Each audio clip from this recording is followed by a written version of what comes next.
આજે વિધાનસભાના સન્માન્ય ગૃહમાં તારાંકિત પ્રશ્નમાં નર્મદા જિલ્લાના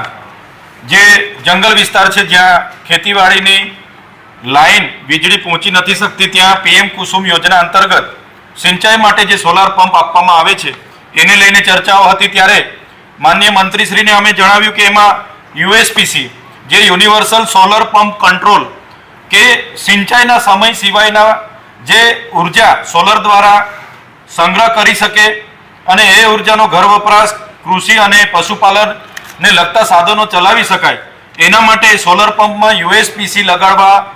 માટેની અમે માંગ કરી છે। માનનીય વડાપ્રધાનશ્રીએ અગાઉ પણ એમની મન કી બાતમાં આ વાત મૂકી હતી અને રાજસ્થાનમાં પોતે એ ડેમો પણ એમણે જોયો છે ત્યારે ગુજરાતમાં ખેડૂતોને યુએસપીસી લગાડીને સોલર પંપ આપવામાં આવે એની વાત કરી છે। બીજું કે જે પણ સોલર પંપ પૂરી પાડવા માટે એમપેનલ થયેલા વેન્ડરો છે એ વેન્ડરોના માત્ર એડ્રેસ એ લોકો આપી દે છે।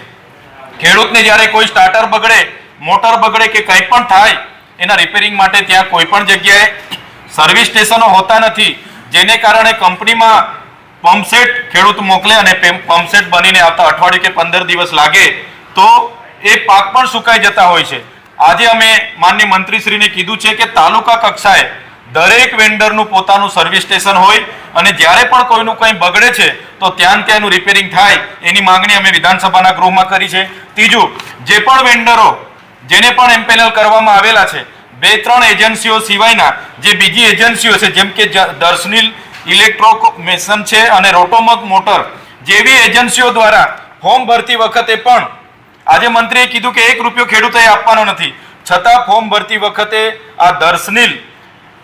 ઇલેક્ટ્રોમેશન કરીને એક એજન્સી છે એક રોટોમક કરીને છે એ લોકો દ્વારા ફોર્મની સાથે 1000 રૂપિયા લેવામાં આવે જ્યારે સ્ટ્રક્ચર ઊભું કરવામાં ફાઉન્ડેશન કરવામાં પણ 1500 રૂપિયા લેવામાં આવે છે એવી ફરિયાદો અમને મળી છે। એ જ પ્રકારે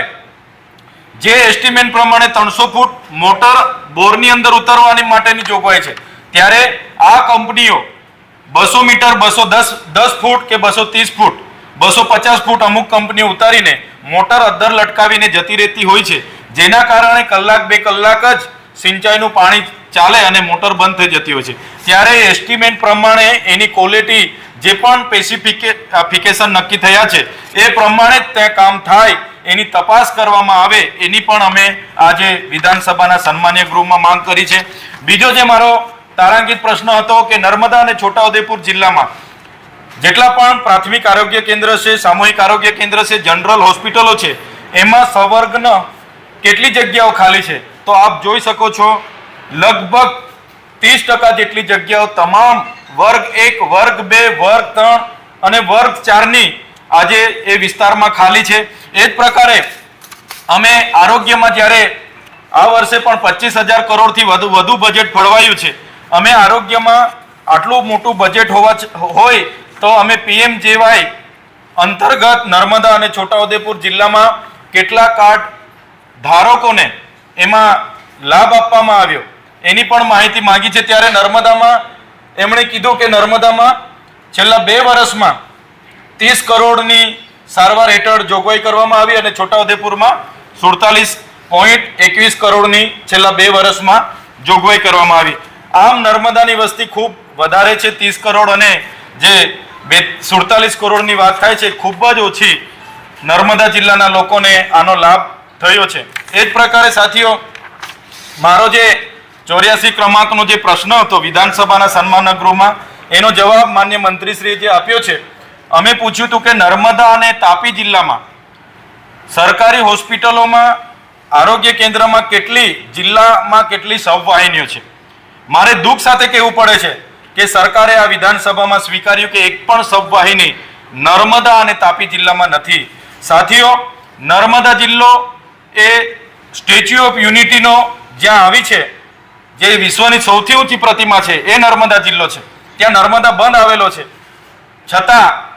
એક પણ સબવાહિની નથી। કોઈનું મૃત્યુ થાય છે એને લઈ જવા માટે ટ્રેક્ટરના ડાલામાં બેસાડી નાખીને લઈ જવું પડે છે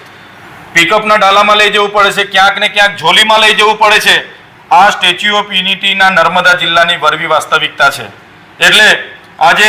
સરકારે ખૂબ સહજતાથી સ્વીકારી લીધું કે એક પણ સબવાહિની અમે હજુ પૂરી પાડી શક્યા નથી। આવડું મોટું બજેટ હોવા છતાં